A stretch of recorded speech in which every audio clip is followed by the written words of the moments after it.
உச்சி வெயில் சூடு பட்டு வந்த கடல் காண்பதே வீசும் புயல் காத்தடித்து வெள்ளி மலை சாய்வதே சந்திரனை போல இங்கு சூரியனும் கேட்பதில்லை மாநிலரை போல இங்கு காதல் என்றும் ஆய்வதில்லை நேசமனம் சேர்ந்திருக்க காசு பணம் கேட்குமா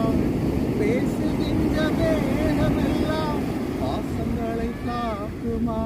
வாழலாம்